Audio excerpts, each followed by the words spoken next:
Hello, everyone. I'm Richard Fink, a lawyer who specializes in workers' compensation law in Ontario. Today is our weekly podcast, legal side of workers' compensation with Richard and Paul. Paul? Hello, everyone. My name is Paul Taylor. I'm a licensed paralegal by the Law Society of Ontario with a specialization in workers' compensation and human rights law. If you want to reach out to either one of us or be part of our podcast or contact us, you can contact us through the links below. This week's topic is our special guest speaker, Karen London. I hope I didn't butcher your name. So let me just do a brief introduction for Ms. Lundy. Sure. She has been a lawyer for approximately 40 years in the province of Ontario, who specializes in workers' compensation law for injured workers, has a huge amount of experience, and today is going to address the issue of time limits in terms of workers not meeting their time limits to make appeals, etc. So, Karen, take it away. Thank you for having me, Richard. My pleasure. Okay, a limitation period is a time in which you must make a claim. And there are serious consequences if you miss a time limit. And this includes losing your right to pursue or appeal the claim. Now, time limits apply at the board and they apply to both employers and workers. And these time limits vary according to the party, being whether it's an employer or a worker, and also the type of decision being appealed or objected to. Employers have time limits too. They are required to report any injuries to the WSIB, which I sometimes call the board. And they must report these injuries immediately after they occur. If the worker is absent from work, if the worker loses pay, if the worker requires modified work at regular pay for more than 7 calendar days from the date of the accident. And the employer does so by submitting a Form 7. It's supposed to be submitted within 3 days of the date of the accident. And the employers are supposed to give a copy to the worker. And if the employer doesn't comply with, this is a law, if they don't comply with it, they may be fined. Now, in my experience, and I find that the board, the WSIB, tends to be tougher on workers than employers because I've experienced many cases where employers have not reported work accidents. And I've also observed that the WSIB or the board does not consistently enforce this law against the employers. And I know I've discussed with my colleagues about how employers from time to time pressure workers not to report accidents, and they sometimes pay workers their full salary while the workers are off work. Now, from my experience, this is not a good arrangement for workers, as workers may miss out on substantial or WSIB benefits, which are rehabilitation and healthcare benefits. What happens when the employer says to the worker, don't report, take a few days off, we'll pay you, keep going. They miss the 6 months and then say month number 8, their back completely gives out on them. How does the board treat them? Badly, I think. They give them trouble, and it can be quite intimidating. At that point, they need to see counsel to help them fix up this mess. Like, So, with the argument that you made, which is the employer told me to do this, does that work with the board? I have a case right now, and it didn't work.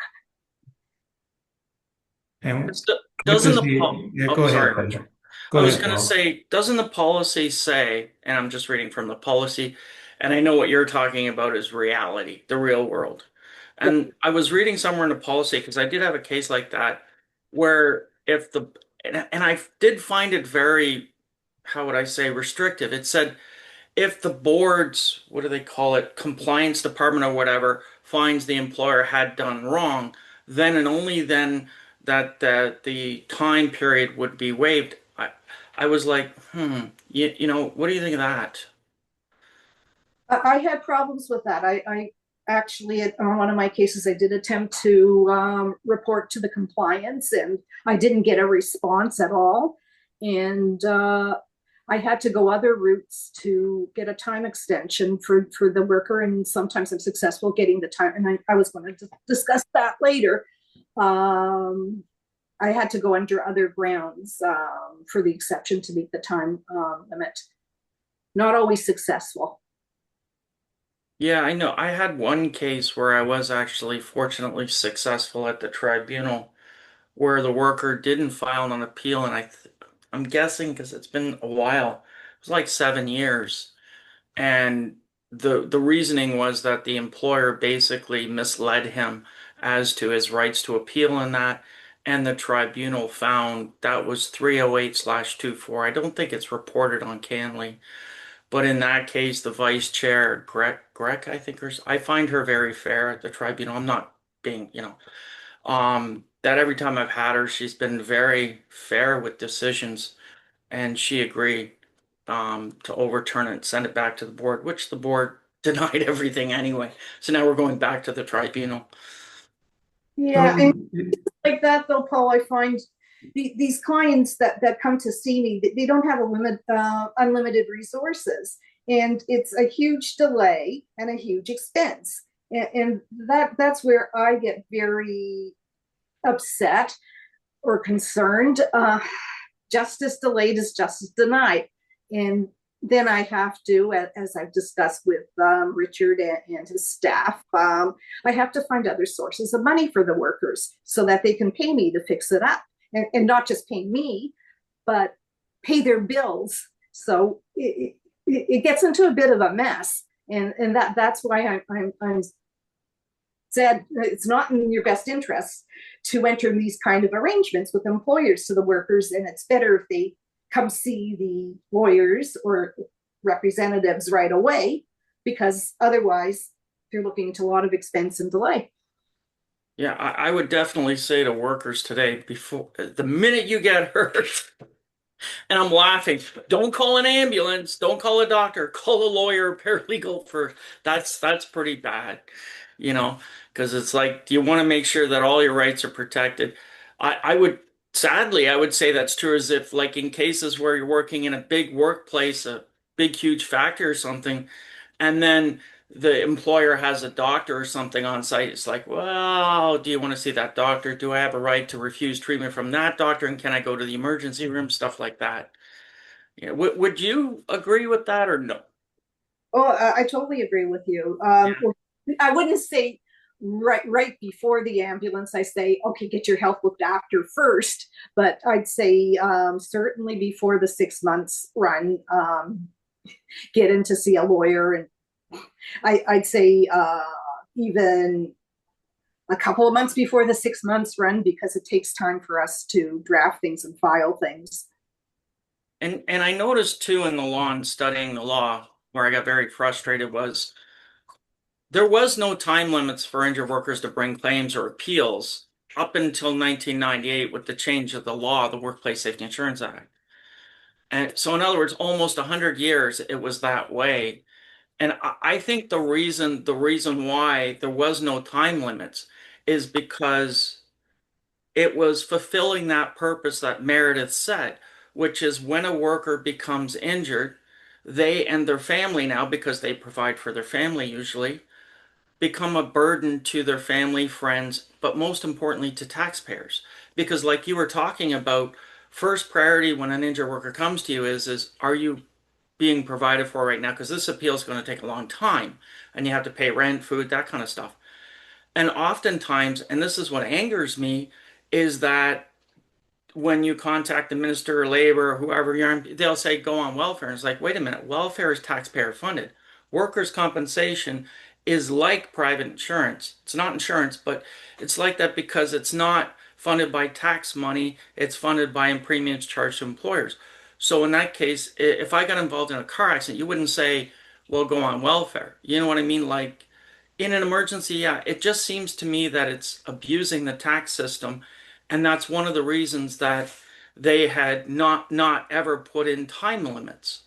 And then they did, and it's like it's just it seems to be really hurting taxpayers in my view. What do you think of that? Well, I think the time limit is short because for car accidents, you have a 2 year time limit, and six Yeah. months is pretty short.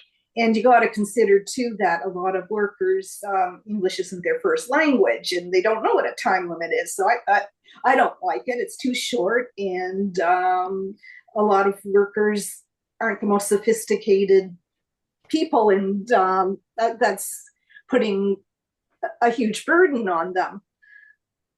The other thing is about taxpayers' money. This is what I do, and I was going to talk about it later, but I'll pivot to it now. There are other related benefits that they're entitled to that don't come out of the taxpayer's pocket. Some workplaces have private disability insurance, and some workers might have disability insurance. Most of them don't, but some employers, some of my clients get it through their employers, and they got to apply for the short and long-term disability benefits.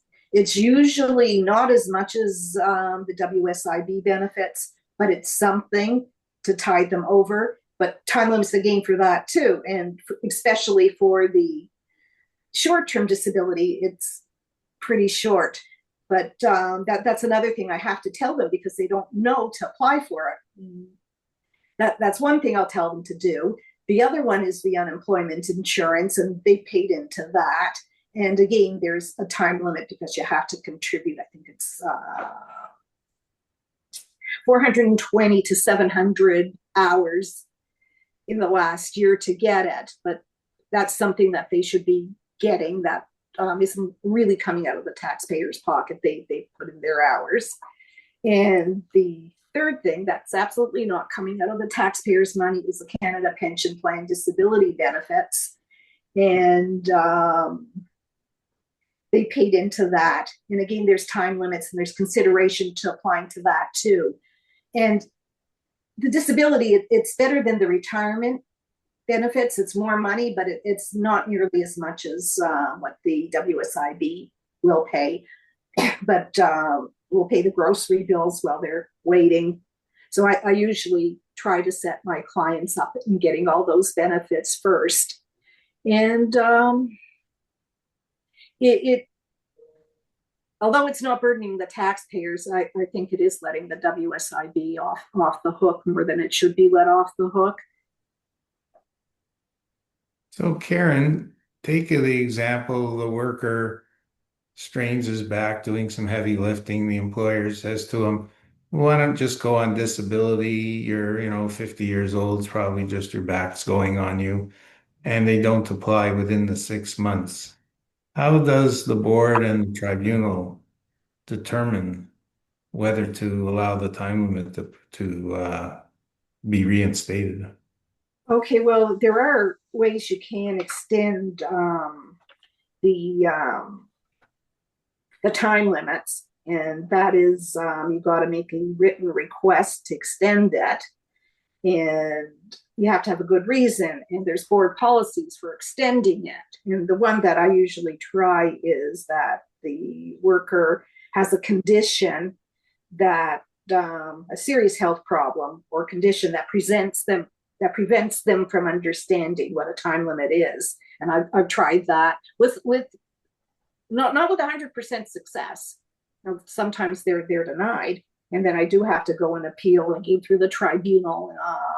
And again, justice delays, justice denied. That's a very interesting point because Canada is, and more recently over the last several decades, is literally filled with so many immigrants, and many have, and I'm not criticizing them in any way, I'm just pointing out a point is that not only do they struggle in understanding the language and comprehending it, but it's also understanding the cultural points and the legal points. Yeah, I agree. I totally agree. And the other thing that's really unfortunate too, and I have this all the time, even with sophisticated people, like they have this kind of accident and they hurt their back and they think that it's going to get better. And then after the 6 months, it's gotten worse. And it's because of that original accident, and it just really deteriorated. And that's why I really don't like that 6 month limitation period. Like with the car accident, you can watch the recovery up to 2 years before you're cut off. So I mean, you got to change the law. I mean, it's the 6 month is too short. What about a year? Like the Human Rights Tribunal, Landlord Tenant Board, all pretty much most of the boards that I'm aware of are usually a year. I mean, personally myself, I think it should be 2 years for them as well. I think administrative justice should in many ways parallel the civil system, court system, I mean. Yes. Yeah, I agree. A lot of times people just don't know how serious, and they try to push through. And I mean, that's the really tragic thing. Like I've had a worker, and he just tried to push through, and he had a really good work ethic, and I loved him for it. But as far as his case goes, it hurt him for being somebody that had a work ethic and was trying to push through the pain. Would you say that the difference between the board and the tribunal is the board tries to follow the rule, which is you didn't report in 6 months. We're not allowing the claim, whereas the tribunal's rule is if you report it to people, to doctors, to coworkers, to management, that my back is hurting me because I was doing a lot of lifting 7 months ago. The tribunal generally allows a time limit because there was some reporting versus the board, which says there has to be standardized document reporting.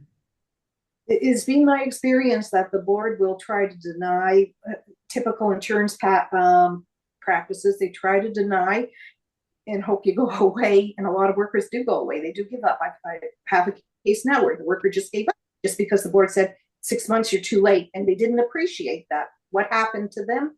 Their condition was related to work. So yeah, you have to go to the tribunal. And would you agree with me the tribunal is just looking for some reporting? I agree that they're much more flexible than the board. Yes. Why don't you talk for a minute about the shortest time limit in the province of Ontario, which is return to work plans. So it's 30 days for a return to work plan. That's right. And I think the only shorter time limit in the province is if your car hits a pothole and the tire explodes. I think you have 15 days to report it to the municipality. Other than that, I don't think there's any 30-day time limits throughout the entire province. The city, if it's on city property, you got to give notice and Oh, municipal. Yeah. Yeah, I'm familiar with that. You have to give notice. Karen, we're losing you from the screen. Come back to the middle. Yeah. Yeah, I think too, Richard, is when you do appeals, or didn't they change the time limit for judicial reviews in the higher courts? Well, judicial review is 30 days, I think, Yeah. but Yeah. they can easily they're very flexible in extending it. Exactly. Like they're not absolute. Like that's one thing I noticed in that decision I mentioned that the vice chair specifically quoted in the interest of justice, meaning fair, to be fair, Right. right? They weren't, like you said, Richard, with the board is they weren't just like looking like a horse with blinders on saying, no, it doesn't meet the criteria. And they I literally use the words holistic. I think I tell about 3 or 4 prospective clients per week. The board is going to send you to a return to work program. You have 30 days to appeal it. And when I tell them this, they're like completely dumbfounded. Then I explain to them the problem is, let's say the WSIB is going to turn you in to a computer programmer and give you 2 years of college. And you think, great, that's a wonderful idea, and you don't appeal. Then when you finish the program, no one will hire you. You're toast. Your benefits are cut off. So if you're going to fight it, you can't fight it at the 2 year mark. You have to fight it at the 30-day mark. So send in an appeal form, say, I'm going to do my best, but it may not work. I appeal. Or an intent to And the object or workers are everything. just dumbfounded by this advice. Yeah. yeah, I know. I usually put in the appeal and then I tell them to cooperate. I put in the notice and just to protect the time limit. In fact, as soon as I get a bad decision, I put in the notice of intent to object. just to protect the time limit. And a lot of times I don't have the file and I can't give the reasons. I don't have updated access, but I just put it in just to. Yeah. Yeah, how is that? Just thinking about that right now, because I actually have a file where, and the time limits are met, but I requested a complete copy of the claim file, and it was September 3rd, I think I sent the request in. And usually the board, since they've gone electronics, been pretty good with access, but in this case, I'm still waiting, and I'm gonna have to send a follow-up, I guess. So Karen, when you miss the 30-day time limit, how does the tribunal deal with that for return to work programs? What are their basis for allowing an extension? I've never had that situation where I appeal to the tribunal on that. And usually like I said, my practice is just to get it in so it's not missed. My I don't. own experience has been that if the worker had no reason to appeal the program, i.e., they thought this will work, and then a year or two later they realize it's not going to work, either their health won't permit it, or there's no jobs at the end, or the program was insufficient to get them a job. There's case law from the court saying time limits can be extended when there's no knowledge that you're going to suffer negative consequences. So the tribunals extend time limits on the 30 days for return to work programs on the basis the worker had no knowledge that the program could possibly fail and did fail. So it's the time when they realize the failure is the time the 30 days starts to run. And usually they make a change to the return to work program. They vary something. So usually at that time, if you notice the problem, like I know my worker started the program over a year ago, and then they made a change uh, to the either the occupation or the what they were going to allow. So I guess you'd have a further chance of a further kick at the can in that case. Yes, so if they change, they say you're going to school for 6 months instead of 4, they issue a new letter and the Yeah. time limit runs again. Oh yeah, you can try to object again. Yeah. So how successful in general do you think you are in extending these time limits, both the return to work and report the accident? Report the accident. I think I've been mostly successful, although there's some times where I have been really surprised and disappointed where somebody has a major psychiatric illness and they absolutely they couldn't understand, or their health was so bad that they just couldn't deal with it. And I've had to fight a lot on those ones, and I haven't always won. And then a lot of times it's the workers giving up because they'll just say, "Oh no, I missed the time limit," and they just said, and I won't get instructions to proceed for them. But I've had more success on that than the return to work. Although, like I said, it's my practice just to say I do a notice of intent to object, saying I got this decision. I just want to protect the time limit, and I'll provide further reasons at a future point of time. So I just that's my practice. So I haven't really when I've had the cases, I haven't run into that problem. If somebody already missed it, I haven't had to fix that up. And if I did, I would have done it by finding a later decision and trying to push that through the board. I think a few times I was able to push it through, but it's arbitrary at the board, I find. And it's It's probably, not consistent. yeah, very arbitrary. Depends who you get. So Paul, would you like to add anything? Um, no, I just agree with Karen that And you have said many times, Richard, how many times have you said that the problem with the WSIB is they're not helping injured workers manage their work injury? And I would go so far as to say, is this bureaucratic appeal process and decision-making system just only adds to the injury. I recall recently some research studies where they're starting to actually study the impact of the system on injured workers mentally as well as physically. Like one of the concerns I have is the healthcare treatment. They're very limiting to it, and you have to appeal it, and you got to meet that time limit. But remember, you're dealing with the actual injury and your inability to be, as we say, a normal person. That on its own is a problem. And putting these time limits in, it just, you know what I mean? It just isn't right. That's a very good point on the treatment issue. Plus, where does the worker get the medical understanding that he needs a psychologist and an occupational therapist and not just a physiotherapist? And Where does his yeah, understanding of that come from?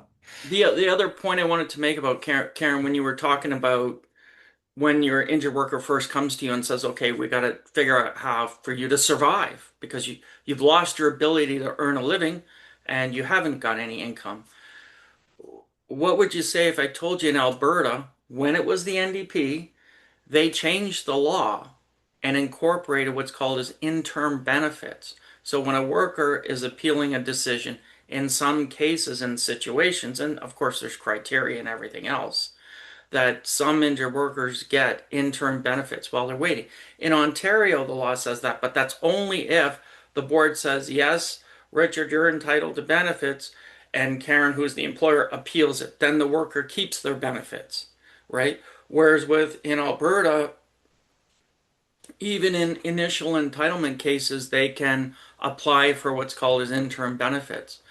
But since it's gone away from NDP government to a conservative, the law still remains, which I was surprised at, but the decision process, like you were mentioning earlier, is very aggressive, I'd say.